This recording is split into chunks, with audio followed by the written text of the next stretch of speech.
All right, so here I was at a Chicago, there's a bridge in Chicago. And I think that all of us would agree that if you look at this particular image, and if you were there, you would look at all the reflections, okay? But I was looking at all the reflections and thinking they're very abstract. I couldn't get a clean reflection. I think most of us may have laid down on the ground and shot upwards, but it's all warping, doesn't look that great. We can get our lens close to the reflective surface, which of course makes the reflection more vivid, but then the faces were warped, it didn't look right. And I'm thinking, well, how else can I use this particular texture and surface? So I'm thinking, well, obviously we can just get someone away from the background and that beautiful warping could create a beautiful texture in the background. So I grabbed my ice light. For those of you who don't know, I actually invented the ice light. It's a cylindrical base LED light. It's a glorified lightsaber. I grew up with Star Wars like most people and loved that idea. But anyway, so this was done with the ice light. And I took the shot. Nothing fancy, nothing incredible, but you would say that it has a bit of a cinematic look and a feel. So that texture in that environment gave me the idea that that should be in the background and not so obvious, not so vivid. But maybe what most of us would not have done is decide to flick that white balance to tungsten, which turns daylight into blue, which now makes you feel like this could have been shot, let's say a promo shot for Blade Runner or something like that. So that's the idea, is that many of us stick to the standard way of doing things week after week. We tend to shoot the same way, expecting a different result. And of course, if you do the same thing over and over again, expecting a different result, that's a definition of insanity, right?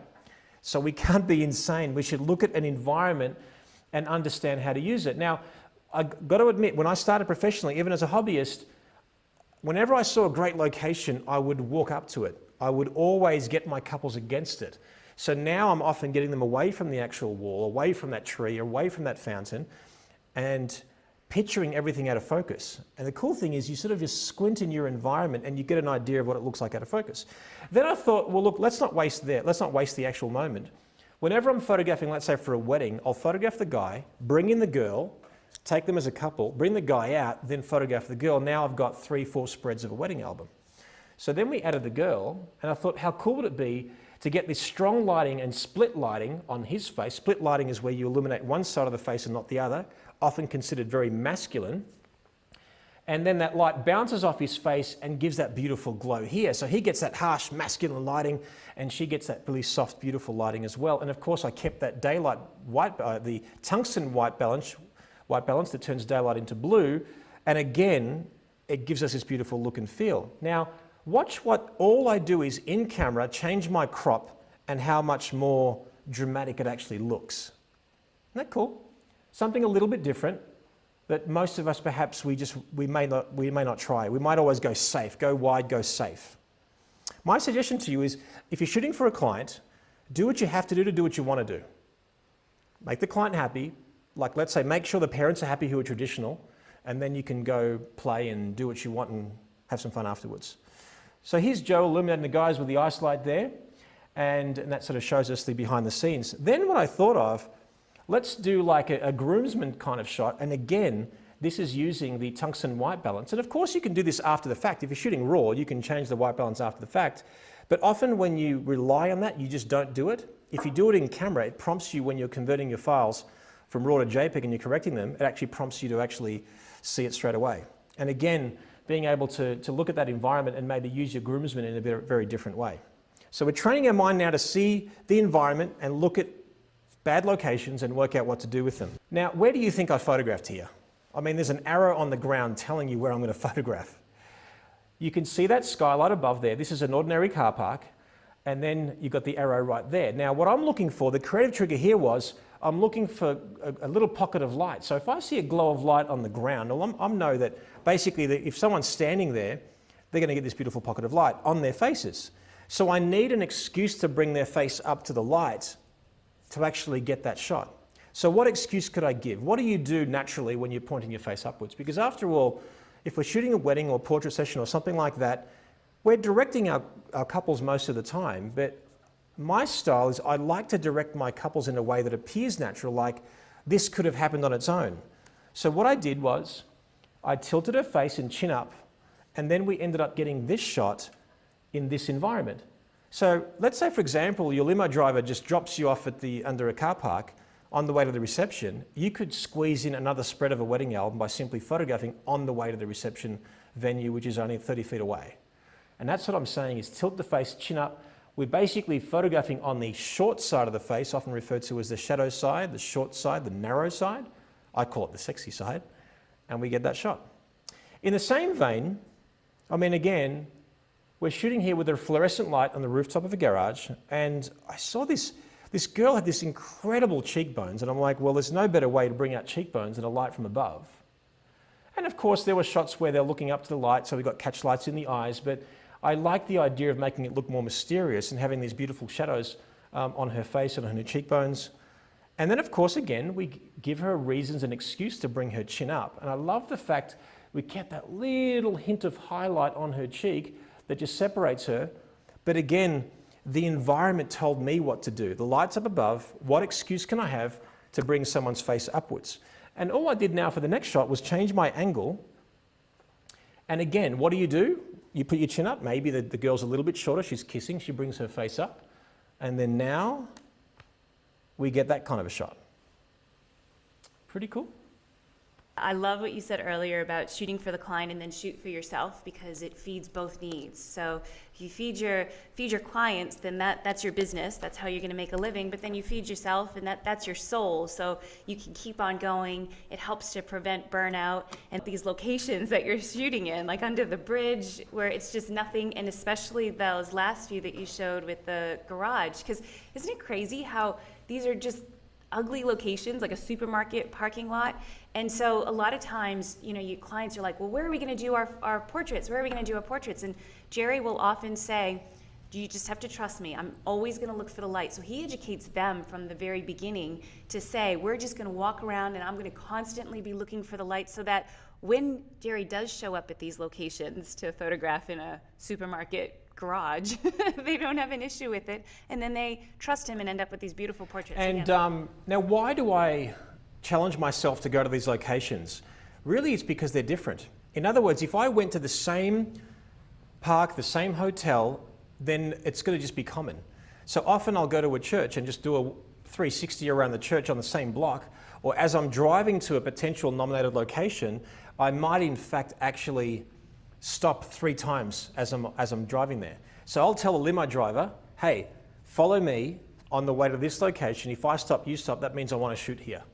And that's why, because I'm photographing at so many different spots, then I'm getting diversity, and I'm allowing the environment to tell me what to do. The trigger is there, the creative trigger is there. All you got to do is pull it. And what I always do when I'm photographing, I not only photograph in a particular spot, before I break the scene, I press the pause button in my mind and I walk around the subject and I say, well, if I was a second photographer now, where would I shoot from? Where would I go?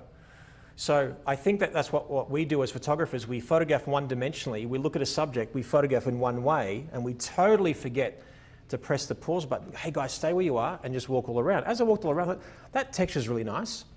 Hey, wait a second, what excuse now can we have for the couple to be in that shot? Well, what do couples do? They're romantic. Okay, maybe they're about to kiss or kissing. That's perfect because it brings her face upwards. Great, let me change the environment. Bang. Now, so if you were there, I'm sure you think, well, how do I use this? You walk in the streets. I was showing my students how to photograph at night and basically using ambient light, using on-camera flash, off-camera flash, continuous lights and things like that. So as we were walking across the road, I saw the steam coming up. And of course, if you've ever backlit smoke, you know it's the best way to actually show off smoke, or whether it's cigars or whatever it may be. So I have one of my students over here with my SB5000 firing the flash a little bit behind. So what I wanted to do is actually use this flash not only to backlight the smoke, but to actually get a little hint of light on the front of them as well. So then I thought, all right, that was my creative trigger, the actual smoke. Now I need to give them an excuse to be there. And that's my encouragement, guys. If you want something to look glamorous and natural, you want to make something look like it as if it happened on its own, then what you need to do is give them an excuse. For example, if you see a bride and groom, there's beautiful light falling on a nice wall, you stand them there. Some people will just say, well, do what you want and I'll photograph. What I'm saying is give them a starting point. Give them something to do. So what could they be doing there? Maybe the bride's picking up her dress, looking over her shoulder back at her man, and then maybe she's picking up a dress and they're interacting and so on. So she'll pick up a dress, she'll look back at him, he holds a dress, they look at each other. Don't worry about the emotion yet, get my exposure, get my technique right, and then I'll nail the expression. In this case, I thought, cool young couple, mysterious smoke, that gives me the idea for maybe a bit of mystery. So I just get them sort of walking across the street. So at some points the smoke would come out quite big, some a little bit small, something like this. And I'll leave it up to you to work out which one your favorite is. But at one point what I decided to do is actually have her on her own, just jumping. And then we ended up getting this one. I sort of wanted her to almost be surprised as if this is a car headlights hitting her or something like that. Sorry, not hitting her, maybe threatening. And I think this was my favorite in the end because I quite love the very dynamic sort of run and got that sort of smoke sort of framing her quite beautifully, and that worked out really well. It's just fun though, isn't it? Most of us, we don't get playtime on a wedding day or a shoot because we don't give ourselves that time. When was the last time you just went out and photographed for yourself just to play, just to practice your craft? So if you only practice what you do for a living on a paying gig, then how do you expect to be better? All right, let's look at the next environment. What do you think the creative trigger here was? So maybe from our audience, what do you think the creative trigger was? What said to me, oh my God, this would be a great idea right now? If you're walking across the street and then you see the sun hit a building and blinding your face, then what is the light telling us? It's giving us two light sources, right? Because one's from behind, then one's from the front. So I'm saying to you is, whenever you walk along a street and then you get blinded by the reflection of a building or anything, then you know, arguably, you might have the sun hitting the back of you. And of course, the sun's hitting your face, which means, hey, wait a second. Hey, couple, bride, stand where I'm standing. Turn around. Now I have what appears to be like a two-light setup. So that was the light hitting them was the reflection of the light of the building, and the light behind them was the sun. You put a dark background behind them, then now we've got this beautiful studio setup right there. And to remove distraction, I laid down and shot upwards. And that's how we got that shot. All right, let's keep on playing here. So we're walking the streets again, that same couple with the smoke. And again, what was the creative trigger? You know, anything could be a creative trigger. It can't just hit you in the face. You have to look for them. For me, it's often light, or it's texture, or it's something, as it is with most of us. In this case, there was a beautiful glow of light underneath the actual rail of the stairs, and I'm like, well, obviously no one just happens to sit underneath the light, but it's obviously a stylized, fashionable, editorial kind of image, so I thought, why not? So if you could see me, that I'm right up there shooting down, I expose that beautiful light, and then turn her face, and then we get that shot in that environment. Now, like I said, if I always ended up photographing the predictable shots, then this would be on a street lamp, this would be with maybe some Christmas lights in the background like most of us do, but how much fun would it be to actually do that kind of a shot, then introduce the groom or the partner of the girl, that little hint of the reflection there, and now we have another spread, either in a portrait session album or a wedding album that we wouldn't have had in the first place. Make sense? That comment that you said where you need to press the pause button and then become your own second photographer. It just means slowing down, which is something we always hear Jerry say, is slowing down. You know, these photos look great that we're looking at. How much post-production was done on them? Are we looking at like really retouched images, or what's going on there? So some of these images are retouched and some of them are not, but my retouching, or the retouching that we like to do, is actually very simple. I like it invisible, and I guess that's the best compliment that we could have because you didn't even know what we did. The invisible retouching that I call it is basically what we call fashion retouching. Like if I retouch skin, you can see the pores. I don't use any action sets, any keys or any vignettes or anything like that. It's basically skin retouching and color correction, and that's basically it. Also, just for those of you who don't know, we use a company called Lavalu, L-A-V-A-L-U, mylavaloo.com, and they're great for our business. They do all our albums and they're fantastic. You know, because you're showing these images and you're showing these really great creative crops that you're doing right in camera. Do you visualize the crop that you take before you take the shot, or do you take a few different crops all in the same location and then work out which one you like better at the end? I love to crop in camera personally. When I look at something, I really say to myself, well, what's the best part about this image? Like I could be posing a full-length image and thinking, you know what, it's not working, but what is really beautiful is right there. So I love dissecting things, I love cropping things, and what I like to do is put two faces together and bodies together like a puzzle. Imagine two pieces of a puzzle putting it together. So the way I teach posing, and I'll do that in upcoming presentations and live broadcasts for JGPT, is I like to understand how two faces can fit in together like a puzzle. If that happens, it's aesthetically pleasing and it works really, really well. So I'm very much an in-camera cropping kind of a guy. I always keep it 2:3. I don't sell anything other than 2:3 ratio to my clients. So for example, back in the old days, it'd be 5:4, 5:7, 8:10, 11:14. What do I sell now? 4:6, 5, 7.5, 8:12, 10:15, and so on and so on and so on. I encourage you to just go for it. As in, don't be too safe. What's the worst that can happen? I mean, you're there to tell a story. So when I crop for so many different reasons. Well, let's keep finding these triggers. Let's see if we can identify them. How many times have you walked past a sign and never thought of it as a light source? I can't tell you how many people will walk past a sign like this, and that is a perfect continuous light softbox, the kind that are illuminating me here right now. So what I do is I bring my subjects really close, and what do? We crop the crap out, and we get these beautiful shots here. I mean, you couldn't ask for a better light source, could you? All we need to do, and for those of you watching at home who are inexperienced, you might say, well, what does good light mean? What does good posing mean? Certainly we'll cover that properly in upcoming episodes of JGPT, but really, most of the time what I do and most people do will turn a face into a light source until the eye that's close to the camera, the complete eye socket gets in light, and we have beautiful catch lights in the eyes. But good lighting, good posing could be defined as flattering and or it helps communicate a message that you are trying to convey to the viewer as the artist. But you can see though that how clean that is, and we cropped it, and how much of a feeling that gives us. Once you start looking at these triggers, you'll see them everywhere, everywhere. So I was walking, I think this is Rodeo Drive at night time, and I saw this sort of translucent glass and a bit of a glow behind it.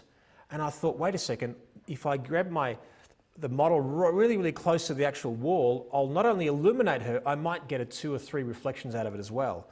And that's how we got these shots. It's just fun, man. I mean, it's fun to challenge yourself and to try something a little bit different, something new, rather than always relying on location number 23, pose number 27, you know? Then what I did is I thought, let's not stop there. My encouragement to you watching it at home and you guys in the room is take that first shot, then say to yourself, well, what will go with it in an album? So I want you to start thinking about actually shooting for what you're going to sell. But in this case, she stayed there. We brought her boyfriend in front, illuminated him, and then we had turns of her looking and him being suggested, and then of course, switching that role. Now, wouldn't that make a great spread in a wedding album? That took me 2 shots. I think many of us, what we would have done here, we may have photographed, say, 30 or 40 or 50 to get just 2. I'd rather you slow down and take maybe 5 and you'll sell 2 rather than take 50 and sell 2. You're wasting your time. All right, now what happens if you have no trigger? If there's literally a blank canvas, there's nothing but a concrete wall, and you think, what the hell am I going to do with that? That's just it, guys. Sometimes you just have to create yourself. The trigger has to be, well, if I had a blank canvas and I had some paint, what would I do? In this case, I'm thinking concrete, very sunny. And I'm thinking, all right, well, maybe we can split light the groom or the guy and then maybe use a strong shadow on the concrete and then introduce an element of the background. And then we get this image. Not that it's an incredible image, an award-winning image, but perhaps it's pretty fun for the location that we had to deal with. Then I literally turn around 180 degrees and I see this location. Now, what was the trigger? Well, it's the beautiful texture of the lights and the shade going down. Now, what I want you to do is remember this comment. You want to remove context to improve mystery. Now, what does that mean? Context, we're at a garage. You can see the gap between the pillars. That's the context. I don't want that. If I know where I am, then it's boring. It's just stupid. So I take a few steps to the right and let these overlap each other, crop into it. get my guy right there, because I need now a shot to complement the previous one, don't I? If I want to sell the spread of a wedding album. And I get this. Make sense? If I was loose and wide, I would go to the context that, yes, I might crop it after the fact, but the proofs that go to the client don't look as good as what I was expecting with my vision straight away. Make sense? Speaking of masculine sort of shots and things like that, what was my creative trigger here? It's pretty obvious, but what would you do here? What would some of us do here? We see the sun crop shadows and create beautiful strong lines almost everywhere. Sometimes when you're so absorbed in your camera and the event or you're under pressure, we totally ignore these things. So the trigger was pocket of light, nice shade. That reminds me it's strong, it's harsh, there's a strong line. That reminds me of masculine energy. Let me put the groom there. And that's it. Now you might say, well, Jerry, how do I get him to look at the camera when it's really, really sunny and he's squinting all day long? Well, I might get him to look at a certain spot and he's doing this, and then I just say, all right, okay, so close your eyes. On a count of 3, look at me. 1, 2, 3, click. And he could squint all day long, but I've got that shot that I want and I'm fine. See, guys don't handle the sun nowhere near as good as girls can. Guys are like a bit, they're a bit soft when it comes to those kinds of things. Women tolerate pain a lot more than men. All right, same location, a different couple. How many times, when was the last time you photographed a couple at f/22? Most of us don't do that, do we? We shoot at shallow depth of field, 2.8, 1.4, f2, f4, and so on and so on and so on. But most of us don't think about actually increasing that aperture to create an unusual effect.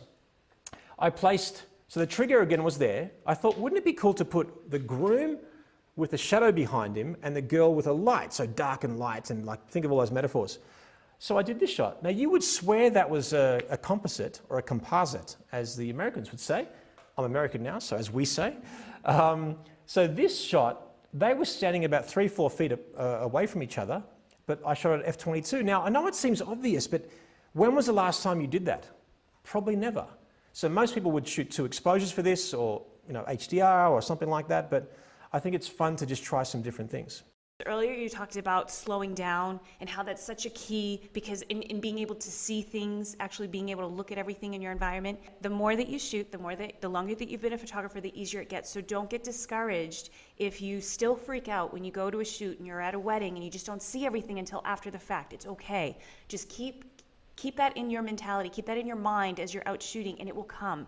The more you keep trying to practice it, the more it will happen. How high are you happy to go with your ISO in those night shots that we were showing earlier? I mean, it was really dark. Some of them were at midnight and stuff. So how high are you happy to go with your camera? Well, I mean, obviously with the latest cameras, they're incredible. I mean, you can crank them up ridiculously. Being a Nikon ambassador, I'm very proud to be a Nikon ambassador. I have all the latest, greatest cameras. The D850 is incredible, the D5, but I mean, we're talking 12,800 easily. You know what I mean? I think many of us freak out. What? 10,000 ISO, or what's a couple going to say? I think we as photographers overthink the quality of a high ISO image way more than couples do. Has a bride ever said to you, you know what, I know you're not shooting with a D5 because I can see people fringing in the shadow areas and really the noise levels are terrible? I mean, no bride's going to say that. Now, yes, we don't want to provide crap to our clients, but think about it. If you're shooting at night, it's probably at a reception, maybe in a church. You're probably not going to enlarge those much anyway. So just don't overthink it. Crank the ISO up, find your threshold, and stick with it, but push it a bit further than you think. So for me, easily 12,800 and beyond.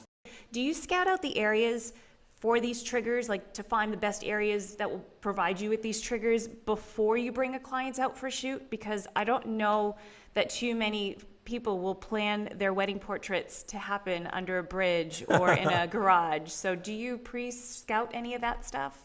Well, let's talk about just normal locations for a moment. So I don't want to go extreme. So for example, let me re-ask the question for you perhaps and give you a more broader answer that might be more appealing to the broader audience. Do I scout locations, period? So if I'm photographing a wedding at this place or whatever, do I go there beforehand to look at it? Well, here's the thing. Unless I'm photographing the wedding or the portrait session at the exact same time that I'm scouting it, there's really no point. Now, yes, I could create the good light or find the good light and just make it work, no problem, but I usually like to use the light that's there. If I need to add light with a speed light, a continuous light, a strobe, then of course I'll do it. So very rarely will I go to a location and look around and see what I'm going to do. That being said, if you shoot a wedding that you've never been to before, like a location, and it's a big hotel or it's a big mansion, then walk around, at least know the possibilities and know the priorities. And at least in your mind, you'll say, all right, okay, if all weather's good and lighting is good, I will go to here, here, here, and here, and here is a bonus. But I'm telling you now, I don't know if many of you at home or you in the room, guys, that you remember this photograph that I've taken of that gold staircase. Sort of one of my legacy shots, you'd call them. It's a bride lying down with a beautiful gold staircase. I went to a house overlooking the Harbour Bridge in Sydney. And I get there, the house was a beautiful house, but it was dark.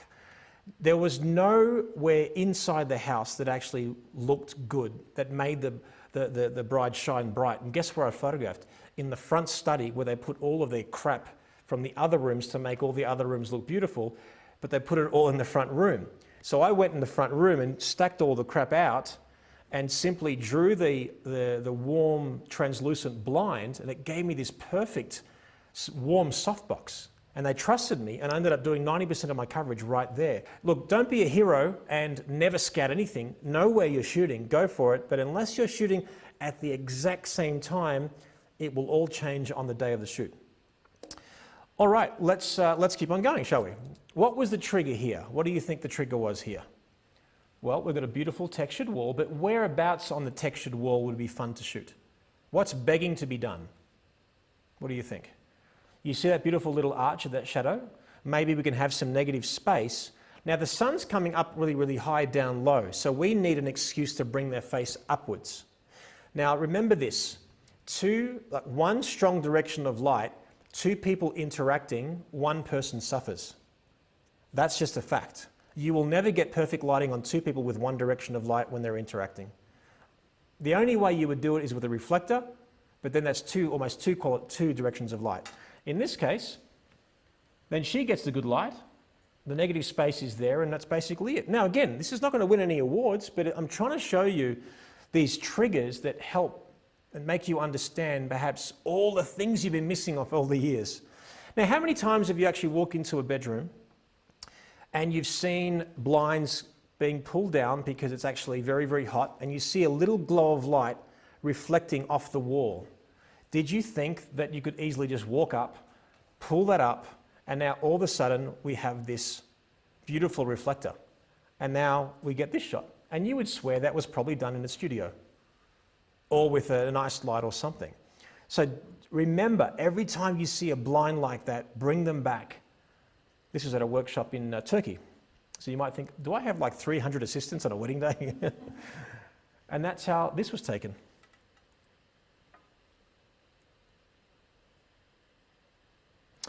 Now, so many people ask me about the following shot, so I will be showing one older one that you may have seen before, but for those of you at home who haven't seen this, for those of you in the room that haven't seen this, everyone asked me about it, so I thought I'd actually show you. And it's also a great lesson on finding and learning from those creative triggers.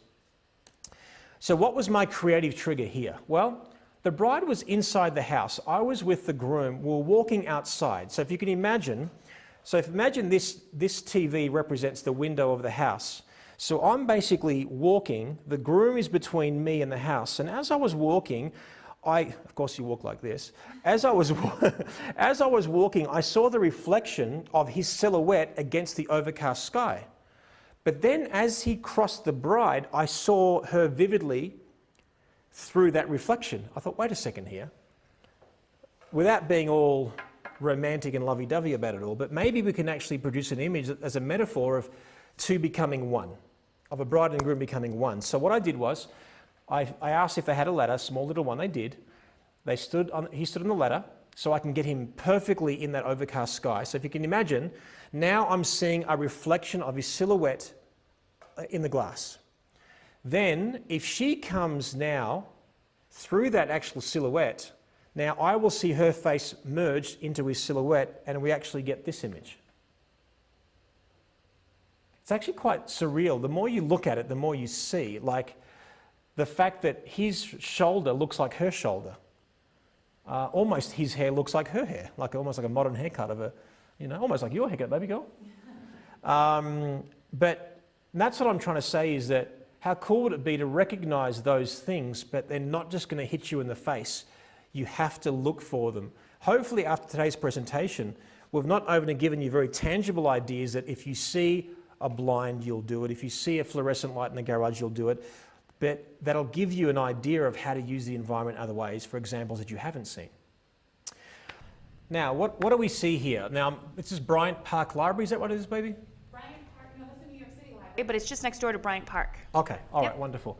So we're at this location in New York, and I'm sure many of us would use it as a background. Maybe get them on the steps, maybe use this, the wall, maybe get the couple away from the background, things like that. And the more I looked at it, I thought, I saw this particular sort of rail there, and I'm looking at these things. I'm like, wait a second, if I was to walk all around there and shoot back that way, I might get a really, really cool view. Now, nothing groundbreaking or anything like that, but I think many of us, we tend to see what's obvious first. There's no creative trigger. It had to hit us in the face. Great location, let me just shoot there, whatever. And then I go down that rail and shoot up. I think it was basically like a wheelchair access to get to the library. And there was too many people going in and out as I was photographing, and there was too much distraction. So I just got rid of the distraction. I just posed my group there and got rid of them totally. Now, we got great reactions and things like that. All is good. But then I wanted to photograph with my beautiful, juicy 105mm 1.4 lens that makes everything look incredible in the background. Because you can imagine the trees in the background and the lamp in the background and everything would look incredible. The problem is too many people walking in and out. Now, I'm not going to sit there and photograph and just ask my retoucher, can you get rid of those people? I'm a purist at heart. Certainly I do what I do afterwards in post-production, but if I can do it in camera, I will. Sure enough, we took about 20 shots. I had a leg in there, I had a head in there, and we finally got the shot that we were looking for in the beginning. Now, that beautiful light, we had the sunlight reflecting off the opposing building coming in this way. I wanted a quiet moment between the couple. Do you notice something here? The hands are exposing the thinnest part of her waist. I think many of us, when we pose a guy or hugging a girl, it's always actually covering up the thinnest part of her waist. What a waste of a waist, okay? So bring those back. We actually bend that knee in a little bit to create a little bit of separation, and the leg, beautiful. You see how the faces fit like a puzzle as we were discussing? And then those hands are saying something. Remember what we said? Good lighting, good posing is either flattering and or it helps communicate the message that we're trying to convey to the viewer. Make sense? So we got that from that. Kept on walking the streets. What else do we see here? Well, what was the trigger? Well, the Chrysler Building, probably my favorite building in New York City. Beautiful building, but then I've got deep shadow, I've got strong highlight. Well, what the hell do? I think most of us would probably have come to the conclusion that we'll get some maybe off-camera flash, we'll expose to the background, get some off-camera flash, and that's exactly what I did. Now this time though, what I did was I actually flicked my white balance to shade that actually makes the flash look like a video light. Because I didn't really have a diffuser, I didn't really have anything with me other than a bare bulb flash. And then we ended up getting this shot. What you probably don't know, for me to get this perspective, get the hints of the Chrysler Building there and crop the crap out as we discussed, I had to lie on the ground and shoot upwards. Now here's a very important tip. Whenever you're lying down on the ground or squatting down and shooting upwards with a wide angle lens, if your couples stay straight like this, then it's going to look like they're doing that. They're going to look really terrible. What you don't know in this, in fact, he's leaning forward literally about this much. And I've cropped the awkwardness out so you don't see it, but you would swear he was standing normally. I have a gap between his arms that also provide a silhouette for him, because most of us think of the silhouette for the girl to get her shape, but you don't want to make him look wide either. We turn his face into the light source. Another little tip is this. Have you ever actually had an off-camera flash with one of your assistants illuminating somebody, and then they have to you have to fire the shot like 3-4 times to get the flash in the right spot? Here's a tip. So let's say Justin, of course. Justin, so if you're there, Justin, and I want to illuminate you, And I just say to my assistant, well, stand 45 degrees and just point it towards Justin. Well, it's a hit and miss. What I want to do is I want to create a shadow on the side of the face as close to the camera, therefore creating the short side, the narrow side, the sexy side, make it look slimmer and sharper. So what I do is I tell my assistant, when you're holding the flash, I want you to draw an imaginary line from your eyes, your face, to the flash, and keep on going until you can just see the other eye socket. Does that make sense? So if you were photographing me and this was the flash, right, you might say to the assistant, just photograph this way. But draw an imaginary line between the eyes of the assistant, the flash, point it towards me, and keep on going where you just see this eye socket. Why do I say eye socket? Because you could have half the eye look a bit creepy. Keep on going, fire the flash once, and guess what? Perfect shadow, both eyes perfectly lit, and we get it every single time. All right, it was muggy as hell. Oh my God, have you ever shot in Florida? In Miami and all that kind of thing. It's crazy. Well, actually, was this Miami? Where was this, baby girl? I'm trying to see. This was at a workshop. Yes. Where did we photograph this one again? It was all muggy and misty and all that kind of stuff. Anyway, it was one of those places that was really muggy. So we're walking past this restaurant and it was all foggy. It reminded me of the Titanic scene, you know, when they were doing it in the thing and like. Was it Chicago? Oh, it was all misty. It was rainy, and so it got really muggy. There we go. So I thought, all right, how about we expose to that background? So basically the mist, the fog, the lights in the background was my trigger. Then I thought, we'll get them in the way, and no matter where I put them, there were spotlights giving me some really ugly light falling on their faces. Now, for me to underexpose the background, there was still that light in their faces. So I placed my reflector on top of them to get a clear path. Then I underexpose the background, and we get something like this. And then, why wouldn't we, in this kind of a situation, crop a bit closer? How cool is it that we can actually get a shot like this that actually gets their profile perfectly sharp, and then that little eyelash on the other side, some may consider it distracting. I think it looks really, really cool. It's also out of focus, but this beautiful little profile between them that form a little puzzle. Can you imagine that at the end of an album and then blending this into black and a big panorama like this? How cool would that be? But something so simple, we have to look at that environment and recognize those triggers, but also look for them. That's the whole idea. Now, we're walking past this location, and as you know, I'm a big fan of any light source. If it illuminates, I'll use it. So I'm walking down the stairs, and then I shoot from above and I shoot down, and I take this shot. And I've got to say, it's a boring shot. It's a well-lit, boring photograph. So I thought, all right, well, wait a second. Let's explore this location a little bit more. So then I thought, wait a second. That light source, if I squat down the stairs and shoot this way, then I'm actually going to get the light falling on the couple and quite a beautiful abstract reflection. So I get this image. So there was someone on the other side illuminating her with an ice light, and then I look at that reflection. I'm like, that's worth a shot on its own. But how cool would that be on a canvas print as a talking piece on the wall in your lounge room, for example? And that's a whole other seminar, guys, but I sincerely and strongly believe in the power of print. All right, guys, now, what's my trigger here? This is a pretty boring shot, but what's my trigger? The trigger is that beautiful little silhouette of the foliage with that beautiful glow from behind. But I need to isolate that to get that romance. So what did I do? I brought out the ice light, I illuminated her, and I wanted a quiet little, what I call a moment between a moment. Not so obvious. So I get her in light, a little semi-silhouette of him, and that beautiful glow behind that gives us a beautiful sort of feeling, you know? Let's keep on going. Let's just build our creative muscle now about how to actually really start to see the world a little bit differently. Now, many of us probably have seen and photographed with Christmas lights. Like at night time, you see Christmas lights, and we always think of that bokeh effect. We get someone in the foreground and so on. Well, you might only see a few of them in a tree during the day. But if you get a couple way, way, way in the foreground, expose for them and have that sort of out of focus, it can add a beautiful little element to a shot. Of course, the brightest part of the image is still this, but that just makes it interesting to look at.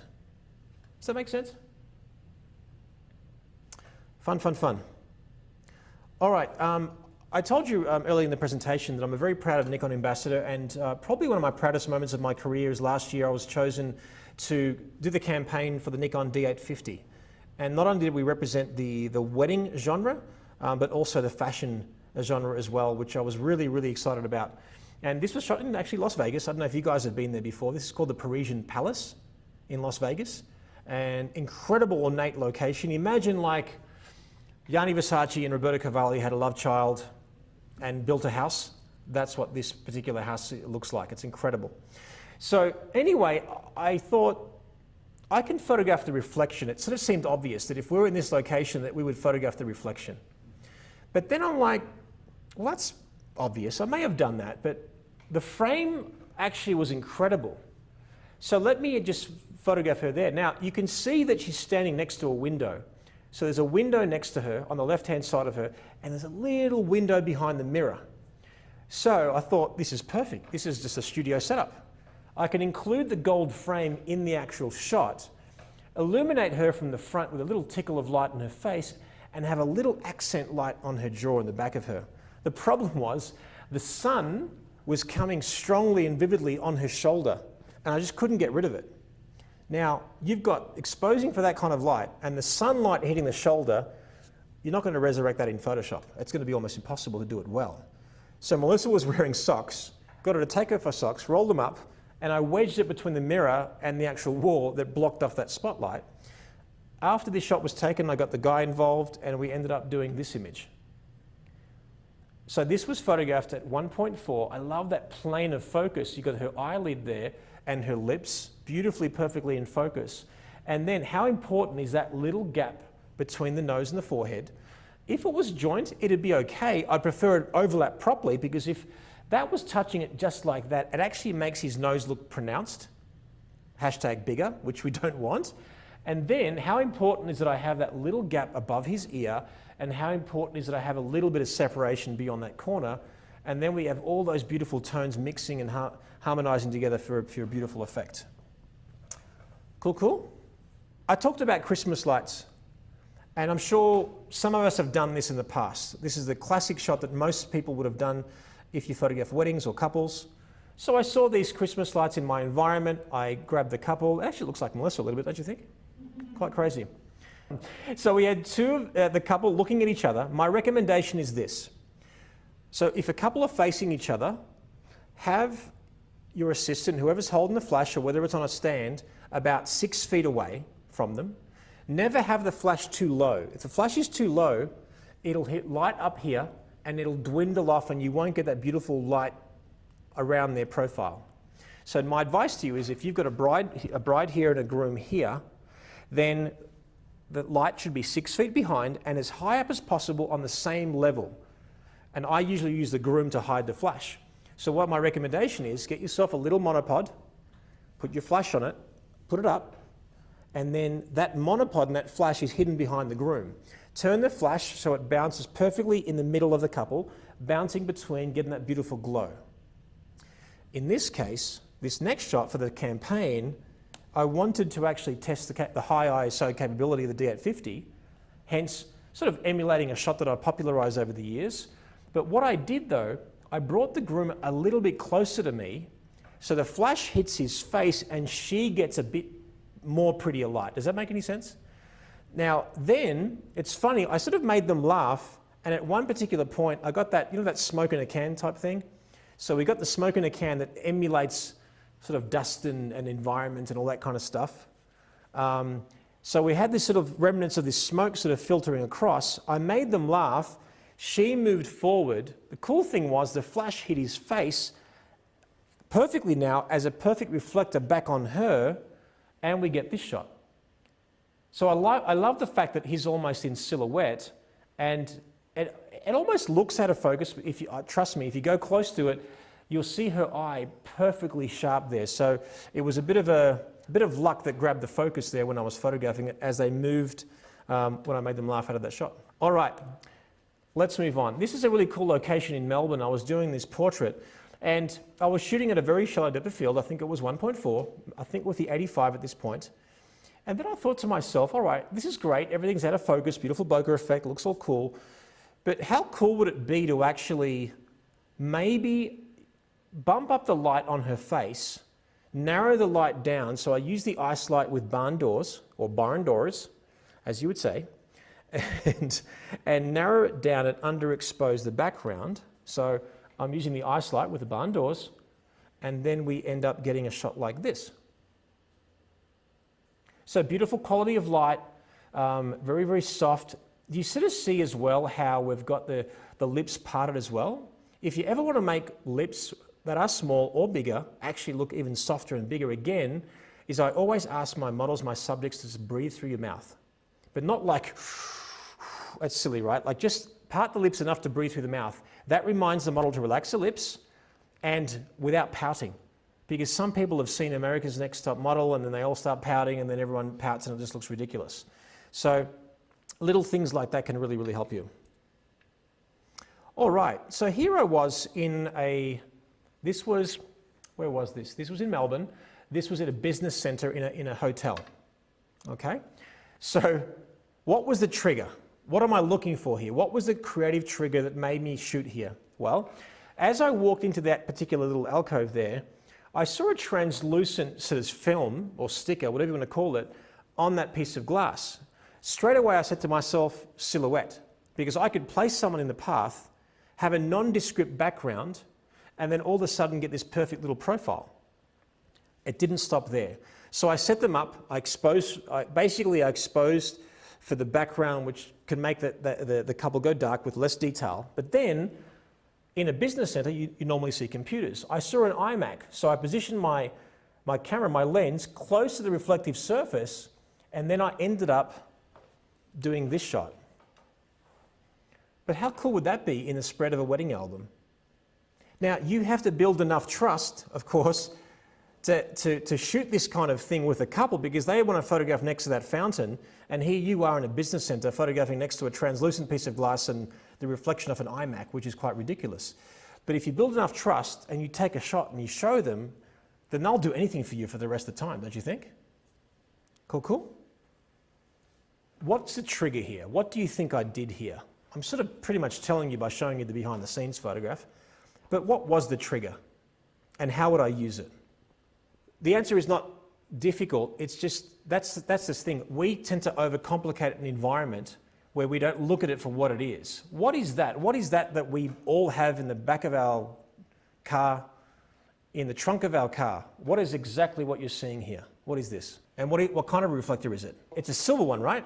If it's a silver reflector, does that make it softer or a bit more contrasty and sharper? It's a specular, it's more contrasty, it's sharper, it's going to be punchier.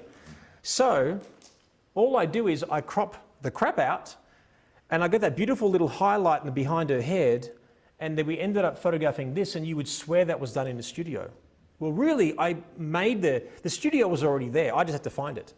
And that's what I'm getting at, is that many of us don't look at the environment either like a studio, or we don't recognize or look for those creative triggers.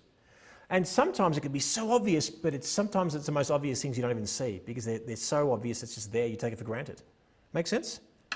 But pretty cool to be able to get that shot from that environment. And I could show you the original image, and it wasn't too different than what I've done with it post-production.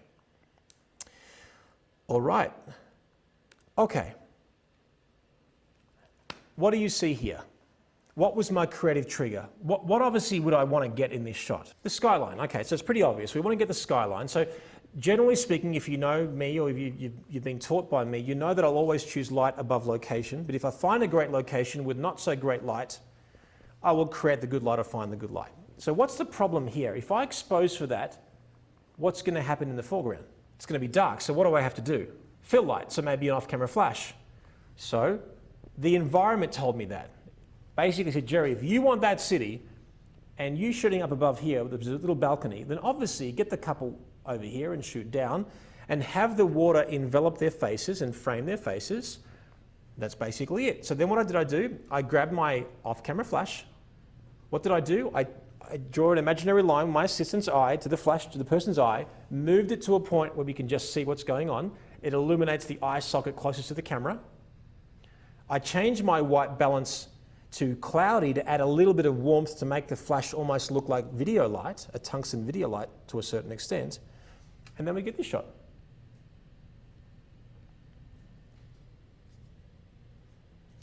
What else is this environment telling us? I want you to look at the environment. We've taken the obvious shot. What else is the environment telling us? What else is the creative trigger? Literally screaming and saying, shoot me here. Let me cut to the chase here. So this is a bar table, right? What do you do at a bar table? What would a couple be doing? They're leaning on it. So what I'm getting at is the environment, the light, the location, the hair, the dress will tell you what to do. That's the creative trigger. And again, it's nothing awe-inspiringly different, but I guarantee you've walked past these triggers and totally ignored them. So what did I do? Well, we brought them in the way, tilt the face, chin up a little bit, even though the better quality of light was coming through here, but it was dappled, so I turned the other way, didn't look good. So I backlit them, and this was fun. Then, I'm not a big fan of flare, but I thought it'd be fun to actually create a different sequence of shots with a bit of flare coming in my lens, and crop a little bit closer, and then we got that. So the cool thing was that I ended up doing 2 series of shots, one that was perfectly saturated, like this, just strong saturation, and then with that bit of flare coming through and all that kind of stuff. Cool, cool? All right, what would most of us do in this situation? Think about it. It's pretty obvious, but I wanted to spell it out. How many people do you know and that you've met, and photographers that you've met, and you may be even one of them, and I'm not saying this is a bad thing, but you almost shoot with flash all the time?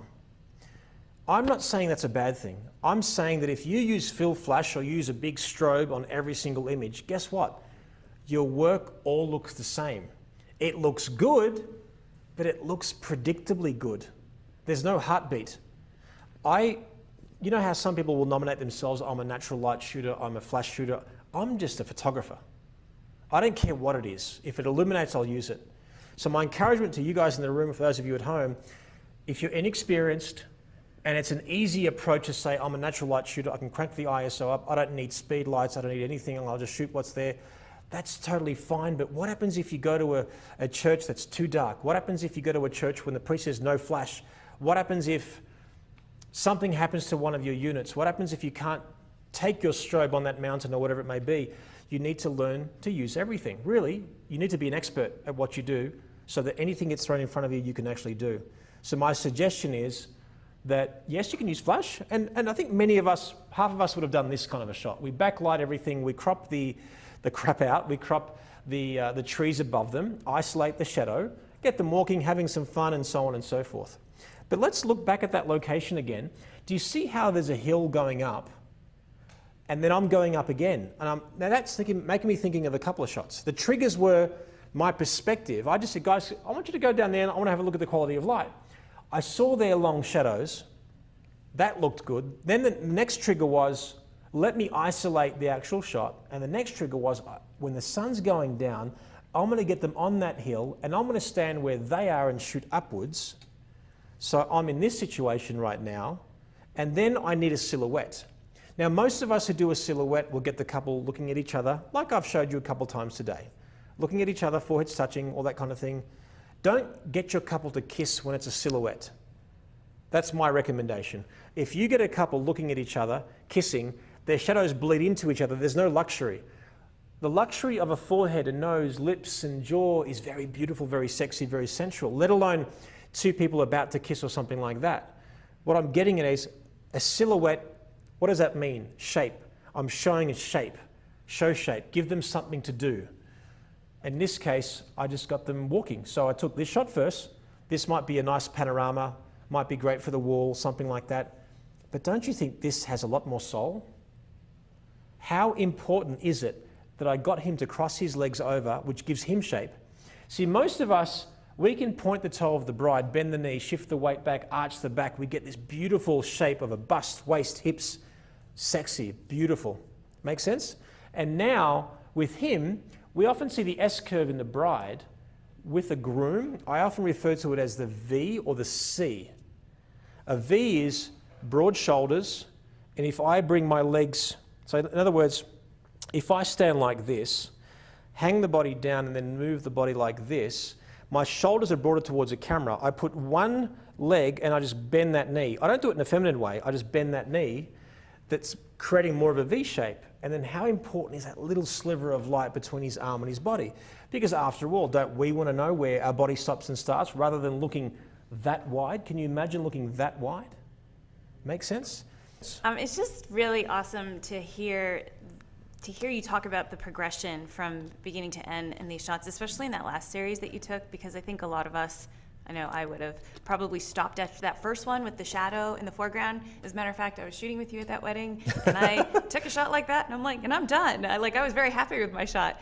But it's really helpful to hear you talk about your thought process as you took that shot and then progressed to get better and better and better and end up with that last one with that silhouette that was mind-boggling. So that is, it's really helpful, and a lot of people have mentioned it as well, really helpful to hear your thought process, not just what you do, this is what you do in this situation, in this pose and that kind of thing, but to hear why you're doing that and how you're thinking that so that we can think for that on our own too, which is really helpful. If you ever get, or if we ever get feedback from our clients that you're not really shooting enough of the ambience or the environment that you're in, I know in this situation it's a little bit different, but when you're doing those really close crops or you're trying to crop out the environment because you're not in a really nice situation, do you ever get clients that will say, well, you didn't really show where my wedding took place or where we did our portrait session? And that really comes down to making sure that you work for your client and then also work for yourself. So you get the images that your clients need. You get those full-length portraits where you're showing off the historical nature of what you're photographing. Get those first. You're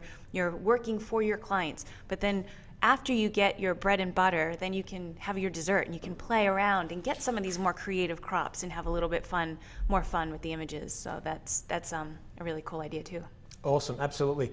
Guys, we are not parents, but we are a proud uncle and auntie to many people in the industry. But from a blood perspective, I have 2 nephews and a niece, and my younger nephew and niece, I always tell them, do what you have to do what you want to do. Basically, do your homework, pass, then you can party all you want. So sometimes you don't want to hear from your parents. You need an uncle to come and say to you, do what you have to do what you want to do. In other words, like Melissa said, get the shots that will make them happy, that are predictable. Then now you can play all you want. And trust me, you can be as creative as all you want, but if you don't get those bread and butter shots, then that's going to be a huge problem. All right, guys, and I can't tell you enough and reiterate enough about how important it is to slow down. Slowing down, I know that's probably the easiest 2 words you can put together. I'm saying to you though that as far as the advice that I have after teaching now for 18 years and shooting professionally for 25 years, the biggest problem that I see with most photographers, who I know can get better almost overnight, is to take less shots, slow down, and do them better. And I'm telling you, that'll be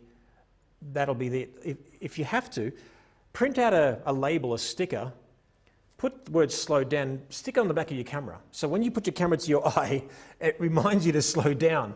Trust me, it's the best advice I can give you. All right, let's move on.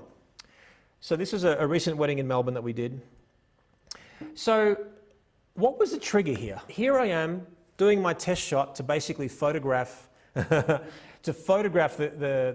bridal party walking in. But I saw this location, I thought, wait a second, there's a creative trigger. What am I going to do now? What do you think I did with this location when I had 5 minutes and I took the couple out of the actual room and said, hey guys, I've got a great idea, I want to do this. What do you think I saw here that was the trigger? What I'm thinking is we get a couple of champagne glasses, and what I love about this is that the actual diffuser, let's call it a diffuser, actually mutes all the colors, but the only color that I'll see is the one that's closest enough to the actual material, so I get this one. That ended up being the title page of their wedding album. Make sense?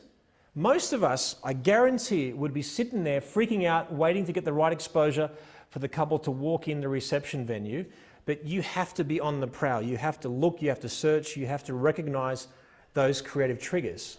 I actually have a question that I'd like to ask that no one knows to ask, because I was photographing this wedding with you, and what I learned when you took this image is actually, I saw that you were going to take a silhouette, and I just thought to put them behind there, but can you talk about where you position them to get that that great of a reflection?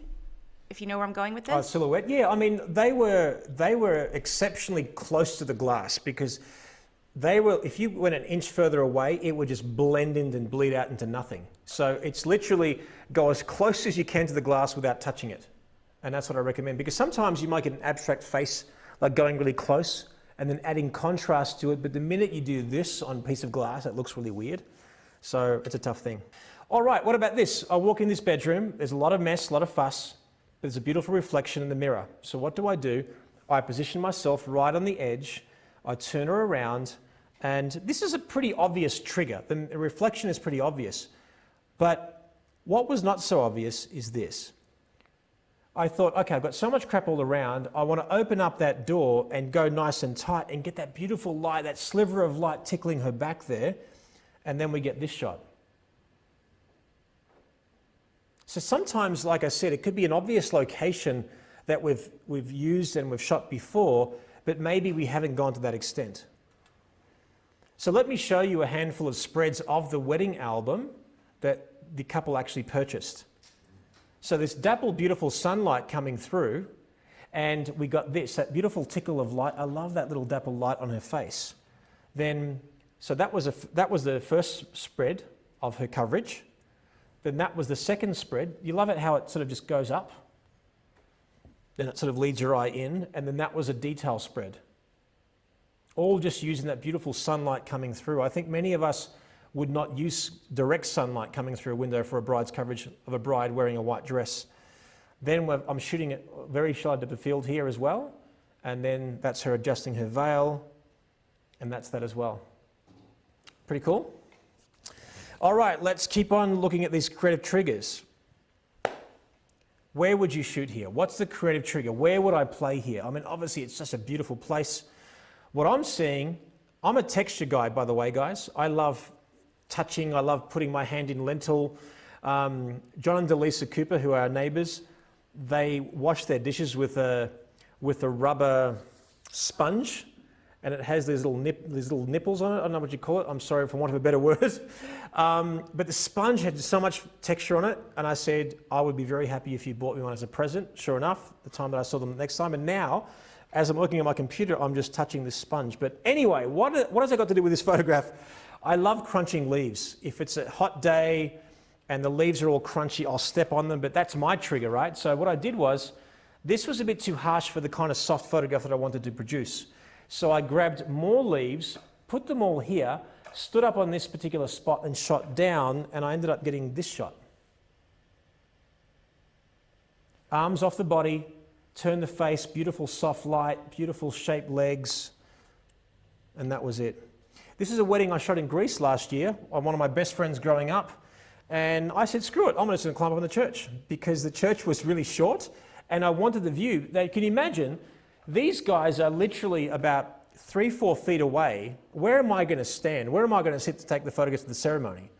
And you might think, Jerry, do you wear shorts at a wedding? I'm like, if I'm ever going to wear shorts at a wedding, it's going to be a 100-degree wedding in Greece where your best friend's getting married, and it's okay that you wear shorts because some of the guests are wearing shorts as well. So there it is. Took this picture. The sun's going down. They're getting married just before sunset. So I only had literally maybe 15 minutes of sunlight. But I knew when I was up in that church, I thought to myself, the sun's going down. Straight after the ceremony, I'm going to take some shots with the rocks that I could see clearly over there. And then I thought, behind the church was a field. I'm going to wait for the sun to completely set and get a silhouette of the church. So let me show the environment. So can you imagine this next shot? I stood about there, shot back this way, and I ended up getting this shot. And again, I need a silhouette. I need something that separates their body parts and so on, so I can basically see between them. All right, let's have a look at this next shot. Now, I see a pocket of light. It's very strong, it's very harsh, it's very masculine. So I'm like, great, dude, stand there in that pocket of light. But I don't know about you, but it looks awkward. The gap between his legs, just doesn't feel right to me. Then I thought to myself, you know what, I'm not really digging him in that shot yet. But let me just cross his legs a little bit, but let's get the bride in the foreground to make it look a lot more interesting. So tilt the face, chin up, beautiful shadows in the cheekbones, life is good.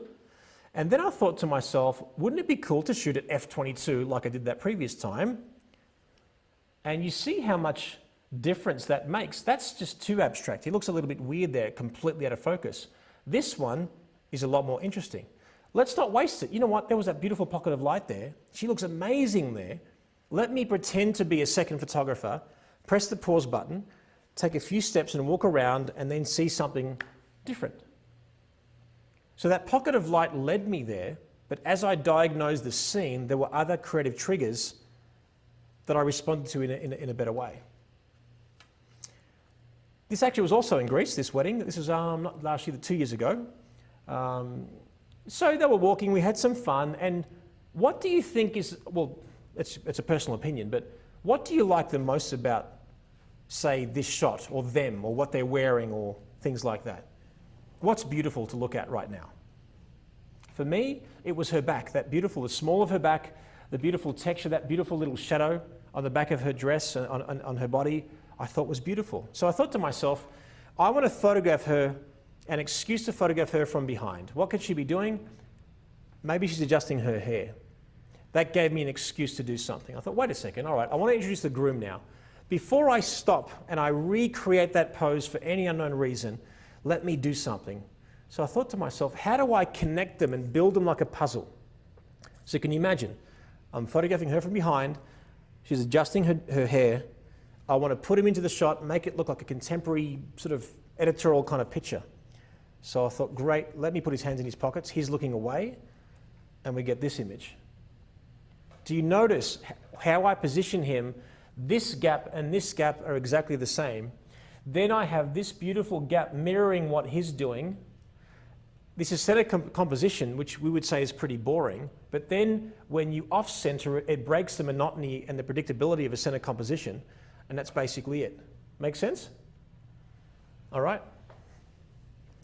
All right, let's move on. I was doing a boudoir shoot of this girl, and this was quite soft and very playful. I thought it'd be nice to open up the doors, allow the light to flood through, you get a beautiful shot, no problem. Again, now what was the creative trigger? What is, obviously she's a gorgeous girl, but what do you think would be good to feature in this shot? I'm loving that beautiful headpiece. I'm thinking, how cool is that? So what I do, obviously I want to be discreet, so sometimes when I'm more risque, I still cover up the naughty bits, especially for weddings and things like that. Sometimes, you know, some brides or boudoir sessions, they want to be a little bit more risque, no problem. In this case, I had the idea of actually placing that beautiful headpiece over one of her eyes and get that beautiful little peer upwards. And then we just changed our angle and we got a completely different shot. Make sense? Now, we're in Budapest and we're there with Melissa and she wore this beautiful dress. So I'm like, you know what, baby, I'm going to photograph you now. And what is the trigger here? Obviously, it's a great location, no doubt. I mean, it doesn't take a rocket scientist to work out that this will be a great place to photograph.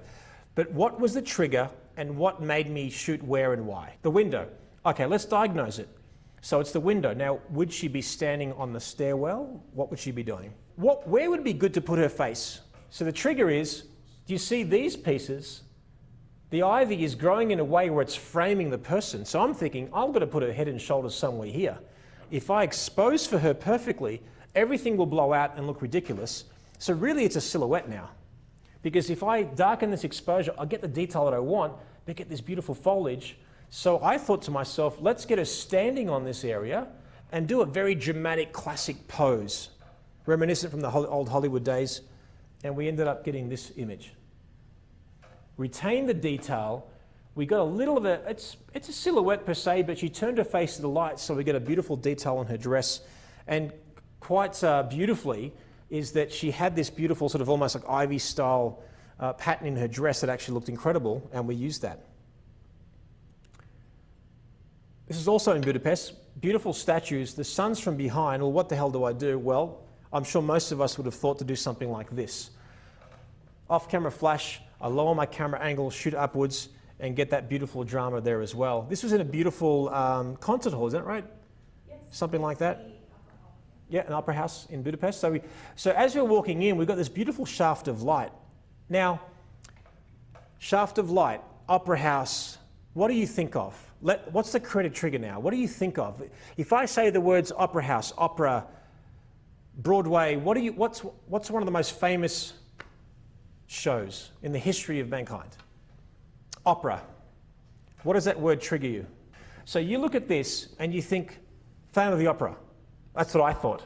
So I thought, if you've watched it, you'll see these dramatic pictures of the girls sort of running away and this beautiful glowing, and that gave me that idea. I'm not saying it's genius that I thought of that idea, but you have to commit to something. You see something, it's an idea, you commit to it and you go for it.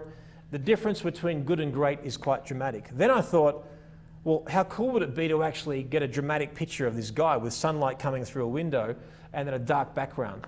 This is what you call Rembrandt lighting. Rembrandt lighting, people just think it's just three-quarter lighting and the shadow on the side of the face. Rembrandt lighting is either one eye or both eyes are in shadow, and you usually get a triangular piece of light in the face. In this case, it's very masculine. It's what we consider more Rembrandt lighting. It's a masculine quality of light. Now, what Chris did before, he put his hand over his face, emulating the mask that the Phantom wore. I thought, perfect. Normally, I would put both the couple in a pocket of light. Let me suggest his presence and have him just there. Do you see how we can see a hint of him there? But the metaphor of that opera gave me the idea to actually have him there. He's almost wearing a mask of shadow, don't you think? It's suggestive. And that's what I love about the idea of doing these kinds of things. Hopefully, you're starting to think about photography maybe in a little bit of a different way. Hoping that I've given you two perspectives. One is, the next time you see pockets of sunlight, you'll treat them differently, look at them differently.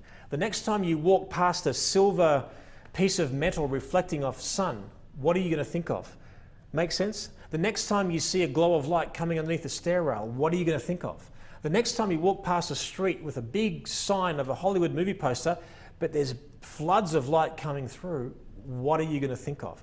The next time you see the sun setting and you're on a hill, what are you going to think of?